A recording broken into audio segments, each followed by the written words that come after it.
Social media के मेरे दोस्तों, आपको सादर नमस्कार।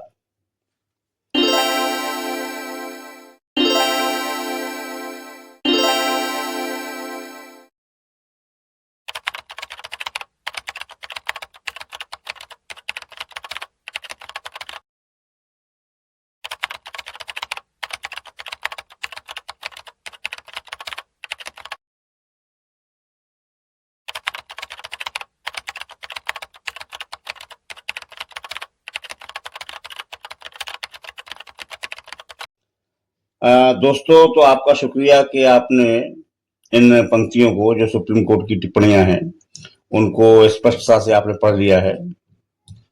यह मामला आपके लिए भी दुख भरा होगा दोस्तों।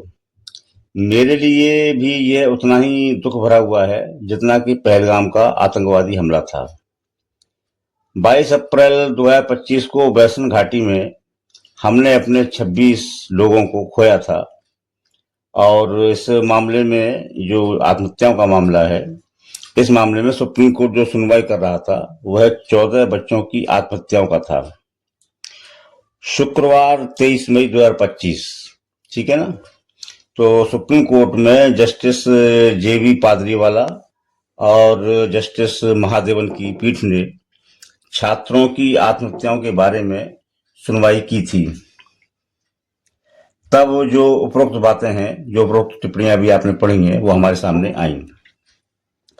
सुप्रीम कोर्ट ने साफ साफ राजस्थान सरकार के वकील से पूछा था कि इस साल में अब तक कोटा में पढ़ रहे 14 बच्चों ने आत्महत्याएं की हैं, जो बहुत ही चिंताजनक है। क्या आपने एक राज्य के रूप में इस पर विचार नहीं किया? इस पर सरकार के वकील ने कहा कि सरकार ने इस पर विशेष जांच दल यानी कि एसआईटी का गठन किया है। कुछ आत्महत्याओं पर एफआईआर न किए जाने पर भी सुप्रीम कोर्ट ने सवाल किया था। तो इस पर भी वकील ने कहा कि एसआईटी जो है वो सभी मामलों को देख रही है, उसको सभी जानकारियां हैं। चलिए मित्रों, यह तो रहा छात्रों की खुदकुशी पर कानूनी पहलू और उस पर एक तरह से कानूनी ब्यौरा जो मैंने आपके सामने पेश किया। मैंने इस मामले के साथ पहलगाम हत्याओं को भी जोड़ा, तो इसलिए कि वहां यानी कि पहलगाम में जो जो घोर लापरवाही इस संदर्भ में पाई गई थी और ये पाया गया था कि सिस्टम में ढीलापन था। आतंकवादी एलओसी पार कर 100 किलोमीटर अंदर तक घुसे कैसे? वे कई दिनों तक रेकी करते रहे और खुफिया तंत्र को इसकी भनक तक नहीं लगी। वैष्णो घाटी में पर्याप्त तो क्या दोस्तों, एक भी सुरक्षाकर्मी नहीं था। और सर्वदलीय बैठक में सरकार ने खुद यह माना था कि उससे चूक हुई है। तो पहलगाम में जो चूक हुई, हो सकता है कि वह कभी हमारे सामने भी आए और उस पर व्यापक चर्चा हो। लेकिन छात्रों की आत्महत्याओं पर जो लापरवाहियां या कहे हम चूक सालों साल से हो रही हैं, उन पर तार्किक और गंभीर चर्चा कभी हुई नहीं है। और अगर अब भी ऐसा नहीं होता है, यानी इस पर गंभीर चर्चा नहीं होती है, तो आत्महत्याओं का यह सिलसिला कभी रुकने वाला नहीं है। हमारे समाज में या कहें कि हमारी जिंदगी में कानून की जो भूमिका है वह घटना होने के बाद या अपराध होने के बाद शुरू होती है। इसलिए छात्रों की आत्महत्याओं के जो मामले सामने आ जाते हैं, उन पर कानून अपनी भूमिका को निभा देता है। लेकिन आत्महत्याओं के पीछे जिनकी असल भूमिका होती है, उन पर कायदे से विमर्श कभी नहीं होता। ऐसा नहीं है कि मसला सिर्फ इन्हीं आत्महत्याओं का है जिन पर कि सुप्रीम कोर्ट ने भी सुनवाई की थी। कोटा में ही बच्चों की खुदकुशी का मामला कई सालों से चल रहा है। हमारे पास देश के और भी नामचीन शिक्षण संस्थानों से इस तरह की यानी कि आत्महत्याओं की खबरें आती रहती हैं। खैर, आइए इस पर हम थोड़ा सोचते हैं और विचार करते हैं। मेरा स्पष्ट मानना है कि इन दुखद घटनाओं के पीछे बच्चों के माता पिता, परिवारिकजन और रिश्तेदार होते हैं। इनकी सबसे बड़ी नादानी, नासमझी, चूक या भूल, जो भी आप कहें, वो ये होती है कि ये बच्चे को वो बनाना चाहते हैं जो कि बच्चा बनना नहीं चाहता। अगर आप गेंदे के फूल को गुलाब बनाना चाहेंगे तो वह खुदकशी ही करेगा। गुलाब तो खैर वो कभी नहीं बनेगा। पृथ्वीराज कपूर पृथ्वीराज कपूर ने खूब जिद की थी कि उनका बेटा राज कपूर विदेश में जाकर पढ़े और एक कामयाब बैरिस्टर यानी कि वो वकील बने। लेकिन परमात्मा ने राज कपूर को जिस तरह बनाया था वह बिल्कुल ही अलग रचना थी। यानी परमात्मा की वो रचना एकदम अलग थी, वह बैरिस्टर वाली रचना नहीं थी। ये अच्छा ही रहा कि पृथ्वीराज कपूर को अपनी भूल समझ में आ गई। फिर उन्होंने राज कपूर को वही बनने दिया जो कि वह बनना चाहता था। अगर राज कपूर एक नाकामयाब या हम कहें असफल बैरिस्टर बन भी जाता तो एक स्वप्नदर्शी, एक महान फिल्मकार, कलाकार की हत्या तो दोस्तों हो ही गई होती।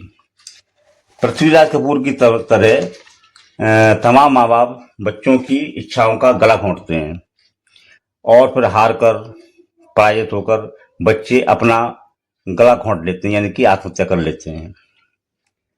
माता पिता बच्चों को डॉक्टर, इंजीनियर आज की प्रवेश परीक्षाओं के लिए कोटा जैसे संस्थानों में भेजते हैं।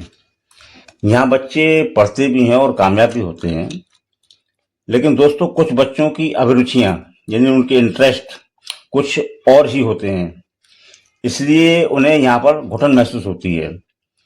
उन्हें जब अपने परिवारों से इस तरह के ताने सुनने को मिलते हैं कि तेरी मौसी के लड़के ने तो डॉक्टरी की पढ़ाई भी शुरू कर दी और तू अभी एंट्रेंस एग्जाम भी पास नहीं कर पाया, तू हमारी नाक कटा रहा है, तो जो कमजोर आत्मविश्वास वाले बच्चे होते हैं उन्हें अपना आत्मसम्मान बचाने के लिए खुदकुशी ही आसान उपाय नजर आती है।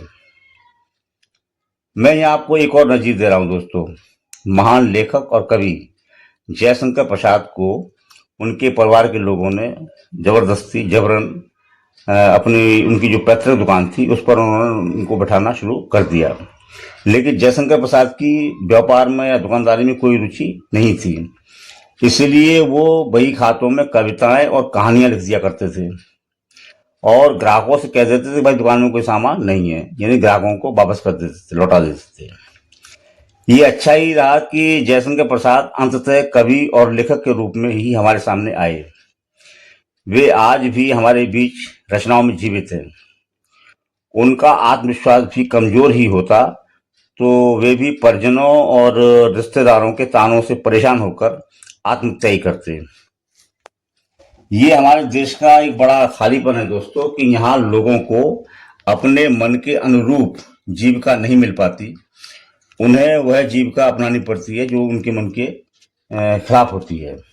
खैर, मेरा यह स्पष्ट मानना है कि पढ़ाई लिखाई या शिक्षा का संबंध किसी भी रोजगार या नौकरी पेशे से कदापि नहीं जोड़ना चाहिए। शिक्षा का बस एक ही काम है कि वह हमारे व्यक्तित्व को यानी कि हमारी पर्सनालिटी को निखारती है और संवारती है। वह शिक्षा ही है जो हमारा परिचय हमारे अधिकारों और कर्तव्यों से कराती है। वह हमें संवेदनशील, सहिष्णु और उदार बनाती है। कुल मिलाकर शिक्षा हमें इंसान बनाती है। मेरा तो यह मानना है कि रिक्शा चलाने वाला, मजदूरी करने वाला भी खूब पढ़ा लिखा हो तो हमारा समाज ज्यादा पॉजिटिव यानी कि सकारात्मक दिखाई देगा। लेकिन समस्या यही है कि लोग पढ़ाई लिखाई को, अपनी ऊंची डिग्री को अपने अहम या फिर हम कहें अपने अहंकार से जोड़ लेते हैं। हमने कई खबरों में ऐसा पाया है मित्रों कि उच्च शिक्षित बच्चों को जब कहीं नौकरी नहीं मिली तो वे अपराध के रास्तों पर चले गए। अपराधी होने से बहुत ज्यादा बेहतर होता कि वे मजदूर हो जाते, लेकिन उनके अहंकार ने उन्हें ऐसा नहीं होने दिया। कोई भी जज अपने बेटे को सब्जी का कारोबार करते नहीं देखना चाहेगा। इसी तरह किसी डॉक्टर का अहंकार यह स्वीकार नहीं करेगा कि उनका बेटा या बेटी चित्रकार हो जाए। ऐसे ही माता पिता के अहंकारों का शिकार बच्चे हुआ करते हैं। जिन बच्चों ने आत्महत्याएं की होती हैं उनके माता पिता और परिवारजन पीड़ित होते हैं, यानी कि वो विक्टिम होते हैं। उन्होंने अपने बच्चों को खोया होता है। उनसे सभी को सहानुभूति होनी चाहिए। मुझे भी उनसे बहुत सहानुभूति है। इसलिए प्रत्यक्ष तौर पर हम उन्हें होनहार छात्रों का हत्यारा नहीं कह सकते, लेकिन परोक्ष तौर पर वे हत्यारे जरूर हैं। जब माता पिता बच्चों को ये बताते हैं कि बेटा आईएएस तथा आईपीएस की ताकत क्या होती है, इसलिए तू हमारे सपनों को पूरा कर, आईएएस या आईपीएस बन, पुलिस अधिकारी बन, डीएम बन, कलेक्टर बन, तो बच्चों को साहसी बनाने का काम दोस्तों कोई भी शिक्षण संस्थान नहीं कर सकता। यानी बच्चों को जो हम साहस पैदा करते हैं बच्चों के पर्सनैलिटी में, तो वो कोई भी शिक्षण संस्थान ऐसा नहीं कर सकता। यह दायित्व तो सिर्फ माता पिता का है। ये अफसोसपूर्ण है कि माँ बाप बच्चों को यह नहीं समझा पाते कि बेटा जीवन ही जो है वो सबसे अधिक महत्वपूर्ण है। जीवन की खुशी यही है कि तुम अपनी तरह से जीवन को जियो, तुम अपने सपनों को पूरा करो, जो बनना चाहते हो वो बनो। कलेक्टर होना भी अच्छा है, लेकिन किसान होना भी अच्छा है। डॉक्टर इंजीनियर की अपनी ऊंचाई है, लेकिन गिटार गायक यानी गिटार का जो सिंगर है उसकी भी ऊंचाई कम नहीं है। वे बच्चों को यह नहीं बता पाते कि बेटा मजदूर होने में भी कोई शर्म नहीं है। हम बेहतर इंसान बने, यह सबसे पहले जरूरी है। मेरे बच्चों, तुम साहसी बनो। कोई बात अगर तुम्हें परेशान करती है तो उसे साहस के साथ हमसे कहो, यानी कि हमसे शेयर करो। माता पिता से वो शेयर करें, घुट घुट कर न जियो। माता पिता का परम दायित्व यह भी है कि वे अपने बच्चों से बात किया करें, उनके मन की भी सुना करें। वे केवल अपने मन की ही उन पर न थोपते रहें। बच्चों को ऐसा न लगे कि उन्हें अकेला छोड़ दिया गया है। जब नितांत अकेलापन उन्हें महसूस होगा तो विवेकहीन बच्चे खुदकुशी नहीं करेंगे तो और क्या करेंगे। मेरा सवाल था कि छात्रों के हत्यारे क्यों सुरक्षित हैं। सीधी सी बात है कि हर आत्महत्या की कोई न कोई वजह जरूर होती है। इस वजह को पैदा करने वाले को भी तो हमें समझना होगा। इस वजहों को हम कानून के दायरे में तो खैर नहीं ला सकते, लेकिन हमारा जीवन केवल कानून पर नहीं चलता। यानी हमारी जो जीवन धारा है वो सिर्फ कानून नहीं है। कानून तो बस हमारा एक छोटा सा सहारा है। हमारी जो जीवन धाराएं हैं वो परिवार और समाज है। हमें इन्हें समझना और फिर अपनाना भी होगा। अपने प्यारे बच्चों की आत्महत्याओं को हमें रोकना होगा। इस चर्चा में मित्रों फिलहाल इतना ही। मेरा आग्रह है कि वैचारिक चर्चाओं में बने रहने के लिए मेरे चैनल को सब्सक्राइब करें, घंटी का बटन दबाएं और वीडियो को ज़्यादा से ज़्यादा शेयर करें। आपका आभारी सुनीत गोस्वामी।